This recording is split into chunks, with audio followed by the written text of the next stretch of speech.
वो खून का प्यासा है, रात के अंधेरे में शिकार करता है, सीधा गले पर वार करता है और गायब हो जाता है। आखिर वो अदृश्य जानवर क्या है? क्यों खौफजदा है नेत्रा के ग्रामीण? आइए नज़र डालते हैं बीजीटी मीडिया की इस रिपोर्ट पर।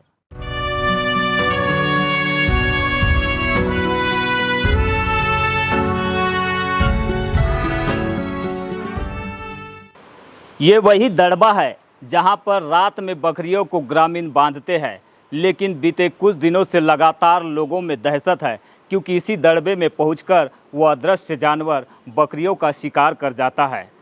अभी तक तो देखने में नहीं मिला है, लेकिन लोग बताते हैं कि वो तेज़ी से भाग निकलता है। समझ में नहीं आता है, केवल पाँव के उसके निशान ही बाकी रह जाते हैं और बकरियां अचेत हो जाती है। मेरे साथ नेत्रा गांव के कुछ लोग हैं। इन लोगों से समझते हैं कि किस तरह से आखिरकार वो जानवर रात के अंधेरे में शिकार करता है और अब तक गांव में कितनी बकरियों का उसने शिकार किया है। तो आइए कुछ ग्रामीणों से मिलते हैं, कुछ लोगों से मिलते हैं और उनसे चर्चा करते हैं। बताएंगे कब हुई आपके यहाँ घटना? कल कल की रात को अच्छा, 4 बजे तो आपको कैसे पता चला? मैं निकली रहूँ घर से बाहर बाथरूम को। कितने बजे? 4 बजे। 4 बजे। हाँ तो दिखाई दिया क्या? आओ दिखाई दिया। कैसा दिखता था? वो तो जानवर जैसा दिखता है मेरे को, पर वो समझ में नहीं आया मेरे को। अच्छा, वो भागता देखा मैंने उनको, आँखों देखो तो सब बकरी को गिरा दिया, तो बकरियां मरी हुई थी? मर गई थी। अच्छा, आप बताएंगे क्या नाम आपका? सुनीता दमाई है जी। ये 1 महीना से हो रही जी ये घटना। अच्छा, अभी तक ऐसे कितने बकरियों को शिकार किया है? 80 बकरी हो गए जी शिकार करके। तो गांव वालों ने किसी ने भी देखे नहीं क्या अभी तक? नहीं देखे हैं जी। वो जानवर को यानी आता है, वो जानवर हमला कर देता है, चले जाता है जी। बालाघाट मुख्यालय से महज 5 किलोमीटर की दूरी पर नेत्रा गांव है और इस गांव में लगातार दहशत बनी हुई है एक अदृश्य जानवर की, जो कि रात के अंधेरे में बकरियों का शिकार करता है, सीधा गले पर वार करता है, खून चूस लेता है, लेकिन मांस नहीं खाता है। वो जानवर आखिर क्या है? ऐसे में सवाल यही उठता है कि फॉरेस्ट का इतना बड़ा डिपार्टमेंट कर क्या रहा है? ना तो पास में कोई जंगल है और ना ही गांव के आसपास ऐसी कोई जगह है जहां से कोई जानवर अचानक से गांव में पहुंच जाए, बस्तियों में पहुंच जाए और बकरियों का शिकार कर जाए। लेकिन लोग इस घटना के बाद डरे हैं, सहमे हैं और दहशत में भी है। आखिरकार वे बकरियों की सुरक्षा के लिए किस तरह से इंतज़ाम कर रहे हैं, क्या क्या उपाय कर रहे हैं, इसी को लेकर हम नेत्रा गांव में है। नेत्रा गांव के कुछ ग्रामीण मेरे साथ मौजूद हैं। इनसे चर्चा करते हैं, समझते हैं कि वो अब किस तरह के इंतज़ाम में लगे हुए हैं। अमित, बताएंगे कितने दिनों से ये घटनाएं हो रही है और सिलसिलेवार अब तक ऐसी कितनी घटनाएं हुई है? ये लगभग 5 या 6 तारीख से घटनाएं हो रही है। उसके बाद हमें ये 9 तारीख की रात में जो घटना हुई, एक साथ जो 5 बकरी खत्म हुई, तब हमने अंदेशा लगाए और देखे। उसके बाद फॉरेस्ट विभाग को बुलाए और उन्हें दिखाए, हमने पैरों के कुछ निशान पाए गए, तो उन्होंने बताया कि ये कुत्ता नहीं है, ये कोई ना कोई जंगली जानवर है।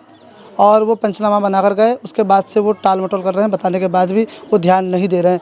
उसके बाद हमारे यहाँ कंटिन्यू लगातार घटनाएं होते जा रही है। लगभग 50 बकरी अभी तक हमारे यहाँ से खा चुके हैं जानवर, और अफरा तफरी नहीं कर रहा है, सिर्फ उसको मांस को चूस रहा है, वो खून को, और निकल जाता है। समझ में नहीं आ रहा है। हम लोग रात में 12-1 बजे तक जाग रहे हैं, लेकिन कुछ समझ नहीं आ रहा है। इतनी बड़ी घटनाएं हो रही है तो गांव वाले क्या कर रहे हैं? क्या उसका पता नहीं लगा पा रहे हैं या रखवाली कर रहे हैं? किस तरह से मतलब बकरियों की सुरक्षा के लिए अब इंतजाम कर रहे हैं? हम लोग रात में 12 बजे 1 बजे रात तक डंडे लेकर, कुल्हाड़ी लेकर जागते रहते हैं, ताकि कुछ हमें ऐसा लगे। और फॉरेस्ट विभाग ने भी बताया था कि जागना करके देखने के लिए, लेकिन कुछ समझ में नहीं आया है अभी तक। एक दिन ऐसा लगा था कि कोई जानवर है, पर स्पष्ट रूप से दिख नहीं पाया वो हमको। सुबह उठी, मैं बकरी छोड़ने गई तो 5 बकरी सोए थे अपने अपने ठिकान पे, अपने अपने थान पे, और उनकी मांस मूस कुछ नहीं निकला था। और फिर उसके बाद में यहाँ निशान दिखा गया, फॉरेस्ट वाले को बुलाए तो वो बोले जंगल कुत्ता है, ऐसे कह के बोल रहे थे। अच्छा, कब की घटना है? ये 9 तारीख रात की। अच्छा, आपके यहाँ की बकरी मारे हैं तो आजू बाजू में जो पड़ोसी है वो लोग अब किस तरह से सुरक्षा कर रहे हैं बकरियों की? अब उन लाइट जला रहे हैं, रात भर जग रहे हैं। अब डरे ही है ना, छोटे छोटे बच्चे घूम रहे हैं, अब उनके ऊपर भी कभी हमला भी कर सकते हैं। हमारे मोहल्ले में बहुत सारे बच्चे हैं, ऐसे नहीं कि नहीं होंगे।